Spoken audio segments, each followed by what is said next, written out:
بسم اللہ الرحمن الرحیم. شروع کرتا ہوں اللہ کے نام سے جو بے انتہا مہربان نہایت رحم کرنے والے ہیں.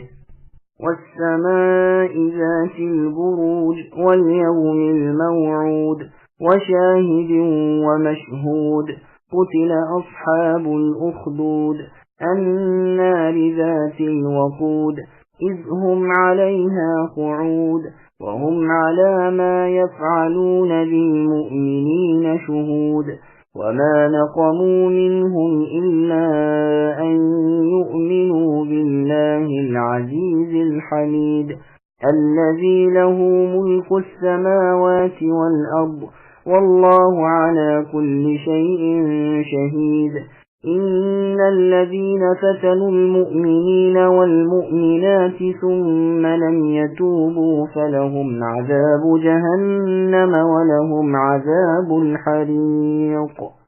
برجوں والے آسمان کی قسم، وعدہ کیے ہوئے دن کی قسم، حاضر ہونے والے اور حاضر کیے گئے کی قسم کہ خندقوں والے ہلاک کیے گئے.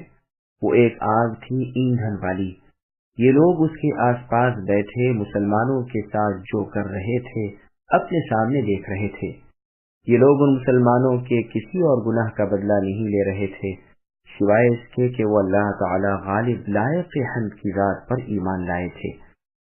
جس اللہ کا آسمان و زمین ملک ہے اور اللہ تعالی ہر چیز پر حاضر خوب واقف ہے. بے شک جن لوگوں نے مسلمان مرد و عورتوں کو ستایا پھر توبہ بھی نہ کی ان کے لیے جہنم کا عذاب ہے اور جلنے کے عذاب ہیں. سامعین، اب ان آیتوں کی تفسیر سماعت کیجیے. بروج آسمانی کی قسم. بروج سے مراد بڑے بڑے ستارے ہیں، جیسا کہ اللہ نے فرمایا جعل فی السماء بروجا، جس کی تفسیر گزر چکی ہے. مجاہد رحمۃ اللہ علیہ سے مروی ہے کہ بروج وہ ہیں جن میں حفاظت کرنے والے رہتے ہیں. یحییٰ رحمۃ اللہ علیہ فرماتے ہیں کہ یہ آسمانی محل ہے. منہال ابن عمرو رحمۃ اللہ علیہ کہتے ہیں کہ مراد اچھی بناوٹ والے آسمان ہیں. ابن خیثمہ رحمۃ اللہ علیہ فرماتے ہیں کہ اس سے مراد سورج چاند کی منزلیں ہیں جو 12 ہیں کہ سورج ان میں سے ہر ایک میں 1 مہینہ چلتا رہتا ہے اور چاند ان میں سے ہر ایک میں 2 دن اور 1/3 دن چلتا ہے، تو یہ 28 دن ہوئے اور 2 راتوں تک وہ پوشیدہ رہتا ہے، نہیں نکلتا. یوم مشہود کیا ہے؟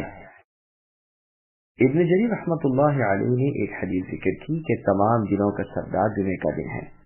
ابن عباس رضی اللہ عنہما سے یہ بھی مروی ہے کہ شاہد سے مراد خود نبی صلی اللہ علیہ وسلم کی ذات ہے اور مشہود سے مراد قیامت کا دن ہے. پھر آپ نے یہ آیت پڑھی ذَلِكَ يَوْمٌ مَجْمُوعٌ لَهُ النَّاسُ وَذَلِكَ يَوْمٌ مَشْهُودٌ، یعنی اس دن کے لیے لوگ جمع کیے گئے ہیں اور یہ دن مشہود یعنی حاضر کیا گیا ہے. ایک شخص نے حسن ابن علی رضی اللہ عنہ سے سوال کیا کہ شاہد اور مشہود کیا ہے؟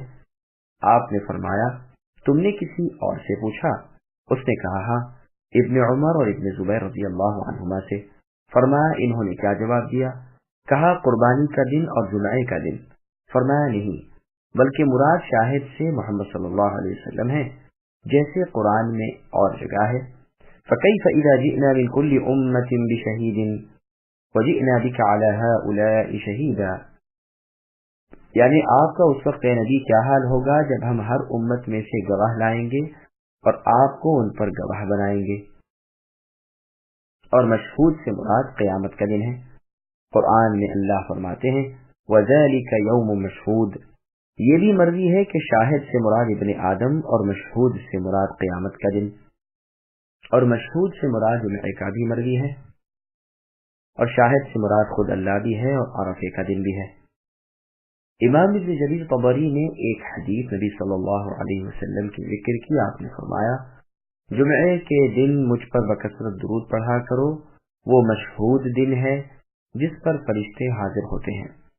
سعید بن جبیر رحمۃ اللہ علیہ فرماتے ہیں شاہد خود اللہ ہیں. قرآن میں اللہ کہتے ہیں وَكَفَى بِاللَّهِ شَهِيدًا، اور مشہود ہم ہیں. قیامت کے دن ہم سب اللہ کے سامنے حاضر کر دیے جائیں گے. اکثر حضرات کا یہ فرمان ہے کہ شاہد جمعے کا دن ہے اور مشہود عرفے کا دن ہے. ان قسموں کے بعد ارشاد ہوتا ہے کہ خندقوں والوں پر لعنت ہو۔ یہ کفار کی ایک قوم تھی جنہوں نے ایمانداروں کو مغلوب کر کے انہیں دین سے ہٹانا چاہا اور ان کے انکار پر زمین میں گڑھے کھود کر ان میں لکڑیاں بھر کر آگ بھڑکائی، پھر ان سے کہا کہ اب بھی دین سے پلٹ جاؤ۔ ان اللہ والے لوگوں نے انکار کیا اور ان اللہ کی پہچان نہ رکھنے والے کفار نے ان مسلمانوں کو بھڑکتی ہوئی آگ میں ڈال دیا۔ اسی کو بیان کیا جاتا ہے کہ یہ لوگ ہلاک ہوئے۔ یہ ایندھن بھری بھڑکتی ہوئی آگ کی خندقوں کے کناروں پر بیٹھے ان مؤمنوں کے جلنے کا تماشا دیکھ رہے تھے، اور اس عداوت و عذاب کا سبب ان مؤمنوں کا کوئی قصور نہ تھا، انہیں تو صرف ان کی ایمانداری پر غضب و غصہ تھا۔ دراصل غلبہ رکھنے والا اللہ تعالیٰ ہی ہے۔ اللہ کی پناہ میں آ جانے والا کبھی برباد نہیں ہوتا۔ وہ اپنے تمام اقوال و افعال، شریعت اور تقدیر میں قابل تعریف ہے۔ وہ اگر اپنے خاص بندوں کو کسی وقت کافروں کے ہاتھ سے تکلیف بھی پہنچا دے اور اللہ کا راز کسی کو معلوم نہ ہو سکے تو نہ ہو، لیکن دراصل وہ مصلحت و حکمت کی بنا پر ہی ہوتا ہے۔ اللہ تعالیٰ کے پاکیزہ اوصاف میں سے یہ بھی ہے کہ وہ زمینوں اور آسمانوں اور کل مخلوقات کے اکیلے مالک ہیں، اور وہ ہر چیز کے حاضر و ناظر ہیں، یعنی ہر چیز اللہ کے حضور پیش کی جائے گی اور ہر چیز کو اللہ دیکھ رہے ہیں۔ کوئی چیز اللہ سے مخفی نہیں، یعنی چھپی ہوئی نہیں ہے۔ علی رضی اللہ عنہ فرماتے ہیں کہ یہ واقعہ اہل فارس کا ہے۔ ان کے بادشاہ نے یہ قانون جاری کرنا چاہا کہ محرمات ابدیہ یعنی سگی ماں، بہن، بیٹی وغیرہ سب حلال ہیں، یعنی ان سے نکاح کیا جا سکتا ہے۔ اس وقت کے علماء کرام نے اس کا انکار کیا اور روکا۔ اس پر اس نے خندقیں کھدوا کر اس میں آگ جلا کر ان حضرات کو اس میں ڈال دیا۔ چنانچہ اہل فارس آج تک ان عورتوں کو حلال ہی جانتے ہیں۔ یہ بھی مرضی ہے کہ یہ لوگ یمنی تھے۔ مسلمانوں میں اور کافروں میں لڑائی ہوئی، مسلمان غالب آ گئے، پھر دوسری لڑائی میں کافر غالب آ گئے تو انہوں نے گڑھے کھدوا کر ایمان والوں کو جلا دیا۔ یہ بھی مرضی ہے کہ یہ واقعہ اہل حبش کا ہے۔ یہ بھی مرضی ہے کہ یہ واقعہ بنی اسرائیل کا ہے۔ انہوں نے دانیال اور ان کے ساتھیوں کے ساتھ یہ سلوک کیا تھا۔ اور اقوال بھی ہیں۔ کھائیوں والوں کا واقعہ مسند احمد میں ہے کہ رسول اللہ صلی اللہ علیہ وسلم فرماتے ہیں کہ اگلے زمانے میں ایک بادشاہ تھا، اس کے ہاں جادوگر تھا۔ جب جادوگر بوڑھا ہوا تو اس نے بادشاہ سے کہا کہ اب میں بوڑھا ہو گیا ہوں اور میری موت کا وقت آ رہا ہے، مجھے کسی بچے کو سونپ دو تو میں اسے جادو سکھا دوں۔ چنانچہ ایک ذہین لڑکے کو وہ تعلیم دینے لگا۔ لڑکا اس کے پاس جاتا تو راستے میں ایک راہب کا گھر پڑتا جہاں وہ عبادت میں اور کبھی واز میں مشغول ہوتا۔ یہ بھی کھڑا ہو جاتا، اس کے طریقہ عبادت کو دیکھتا اور واز سنتا۔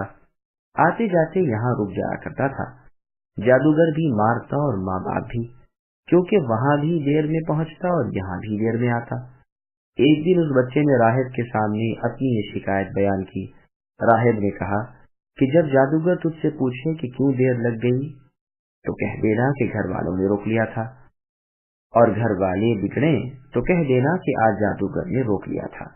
یوں ہی ایک زمانہ گزر گیا کہ ایک طرف تو وہ جادو سیکھتا تھا، دوسری جانب کلام اللہ اور اللہ کا دین سیکھتا تھا۔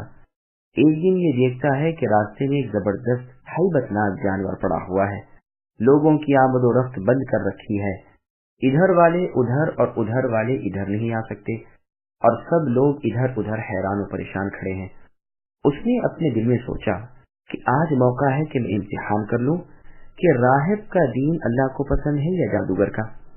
اس نے ایک پتھر اٹھایا اور یہ کہہ کر اس پر پھینکا کہ اے اللہ، اگر آپ کے نزدیک راہب کا دین اور اس کی تعلیم جادوگر کے امر سے زیادہ محبوب ہے تو آپ اس جانور کو اس پتھر سے ہلاک کر دیجیے تاکہ لوگوں کو اس بلا سے نجات ملے۔